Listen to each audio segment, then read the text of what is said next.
All right, so uh, someone bet $3.1 million on a single NFL game. Racy. Crazy, right? Can you imagine that kind of risk? We're talking about more money than most people will ever see in their entire lifetime. Yeah, it's definitely a head turner and a perfect place to start today. So we're gonna take a closer look at this record-breaking bet. Not to give any gambling advice or anything like that, but more to see what it tells us about the sports world and maybe even human psychology. Just for fun. Exactly. We got all sorts of stuff to dig into, news articles about the bet itself, reactions from the sports books, and of course we know how the game ended up. But before we spoil everything, let's set the scene. This wasn't the Super Bowl or anything. It was the Philadelphia Eagles versus the Carolina Panthers. And that's what makes this bet so interesting, right? I mean, usually the biggest NFL bets happen during the Super Bowl. It's Yeah. pretty rare to be this kind of money on a regular season game. Yeah, so $3.1 million on the line. And if they win, they get a little over $432,000. That's a pretty big difference. Would you take those odds? I don't think I could handle that kind of pressure. It makes you wonder about the person who made the bet, right? This isn't someone just messing around. They probably know a lot about the teams, the players, how they've been doing lately. Maybe they even have some insider information. Who knows? Okay, so we've got a high roller, maybe with some secret info. It's like a mystery novel. Now, the owner of the sports book where the bet was placed, Derek Stevens of Circus Sports, he had to do some quick thinking. He tried to buy back on the Panthers to kind of minimize his risk. Yeah, this is where the whole sports betting thing gets really complicated. See, Yeah. it wasn't an actual buyback. What Stevens did was he changed the odds to make betting on the Panthers seem more attractive. You know how the odds are usually set to encourage an even split of bets between the two teams? Well, this huge bet on the Eagles kind of threw things off. So by changing the odds, Stevens was hoping to get more people to bet on the Panthers, to balance things out and minimize his potential losses. So he was basically trying to hedge his bet, spread the risk around a bit. Exactly. And it had this ripple effect, too. Other sports books saw what was happening and they started adjusting their odds, too. The odds on Philadelphia got longer, making them less attractive. And the odds on Carolina got shorter. So one bet really shook up the whole betting world for that game. It's like that butterfly effect, right? One little flap of the wings and the whole system changes. Pretty crazy. Now, here's another interesting thing. The person who made the bet, they put their $3.1 million on the Eagles to win outright. That's called the money line bet. They weren't betting on the Eagles to win by a certain number of points, which is called the point spread. And by the way, the point spread was a whopping 13.5 points in favor of the Eagles. And that decision to go with the money line, that tells us a lot about how confident they were. They weren't trying to play it safe by relying on the point spread. They were sure the Eagles would win no matter what the score was. They really believed in those Eagles, huh? And guess what? They were right. The Eagles did win. Right. But there's a twist. It wasn't as easy as everyone thought it would be. Yeah, the Panthers. They put up a good fight. Even though they were the underdogs by 14 points, they almost pulled off a huge upset. They were actually in the lead going into the fourth quarter. Can you imagine how stressed out our mystery bettor must have been? I mean, the Eagles were supposed to win, but the Panthers definitely weren't giving up. They were ahead going into the fourth quarter. Can you imagine what was going through that bettor's head? Oh, man. Talk about pressure.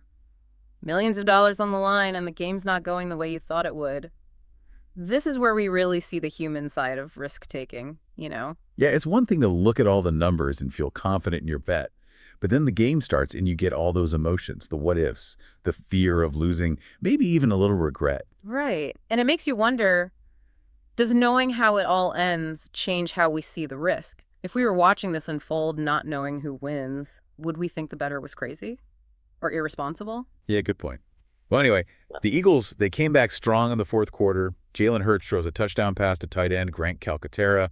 They take the lead again, but it's still close. Anyone could win at this point. The Panthers weren't finished. They kept pushing, getting closer and closer to the end zone. Remember, if the Panthers had won, this would have been a huge sheet upset. A massive payout for anyone who bet on them. And a big loss for the sportsbook that took that record-breaking bet. Yeah, so the tension is building.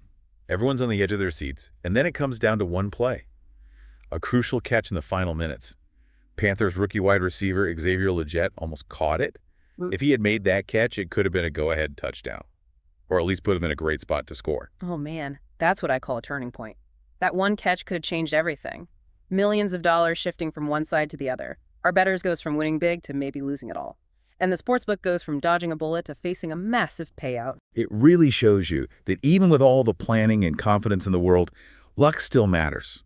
You can't control every little thing that happens, every bounce of the ball, every split-second decision on the field. Yeah, it makes you question everything, right? Was this bettor some kind of genius? Did they see something that everyone else missed? Or were they just super lucky that one catch didn't go their way? I think it's probably a bit of both. They had the guts to make a huge bet. They probably did their homework. But they also got a little help from fate. Let's step back for a second, though.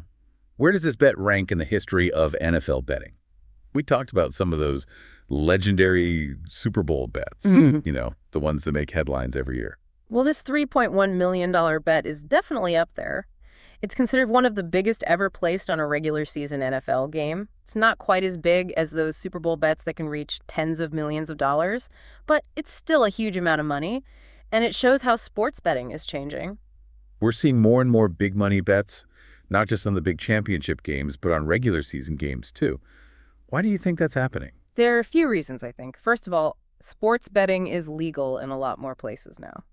So it's easier to do, and it's become more mainstream. It's not seen as something shady anymore. It's more like a form of entertainment. Yeah, it's becoming part of the whole sports experience. Yeah. You see betting odds and analysis everywhere, on apps, websites, even during the game broadcasts. Exactly. And because it's so accessible now, there are more types of people betting. It's not just hardcore gamblers anymore. You've got casual fans, younger people, people who approach sports in a more analytical way. And that means we're going to see more of these massive bets. Bets that would have been unheard of just a few years ago? It's a whole new world for sports betting. And stories like this, $3.1 million gamble. They give us a peek into what's happening. The stakes are higher, the risks are bigger, and the potential rewards are more tempting than ever. But let's not forget about the human element here. This isn't just about numbers and odds. It's about people making choices, taking risks, and going through all the emotional ups and downs that come with it. Yeah, whether you're a serious bettor or just someone who loves the excitement of the game, there's something fascinating about the psychology of risk-taking, especially when there's so much on the line. Makes you think about how you deal with risk, right? Would you ever bet $1 million on a feeling? Or would you play it safe? Maybe stick to a fantasy league with your buddies. It's all about what you're comfortable with, I guess. We all have different levels of risk tolerance. Some people love the thrill of not knowing what's going to happen, while others prefer to stick with what they know. And it's not just about personality either, right? It's about your finances, your experiences in life, maybe even how your brain works. It's complicated. Yeah. There are so many factors involved. Behavioral economists have done some really interesting research on this. They found that things like loss aversion, that feeling of pain when you lose something, can be twice as strong as the pleasure you get from gaining the same amount. So for some people, the thought of losing that $3.1 million would be way worse than the excitement of winning the $442,000, even if the odds seemed pretty good. Exactly. That's why it's so important to understand your own risk tolerance. It's about making smart decisions that you're comfortable with, whether you're betting on a game, investing in the stock market, or even choosing a career. This whole story has really made me think about all the different things that go into something as simple as a bet. It's not just about picking the winner. It's about understanding the risk, dealing with your emotions, and yeah, maybe even having a little bit of luck on your side. It shows that even though we have all this data and analysis, human psychology still plays a huge role. We can look at all the stats we want, but in the end, our decisions are influenced by gut feelings and intuition. So the next time you see a big headline about a crazy bet or you're trying to figure out the odds for your fantasy league, remember that there's always more to it than meets the eye. It's a good reminder that risk is everywhere, and knowing how we see it and react to it is super important, not just in sports, but in everything we do.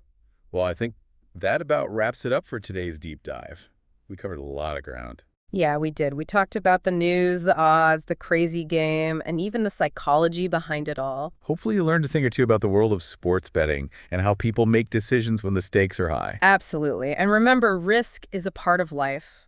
So understand your own comfort level and make choices that you feel good about. Thanks for joining us on this deep dive into the world of risk and reward. We'll catch you next time.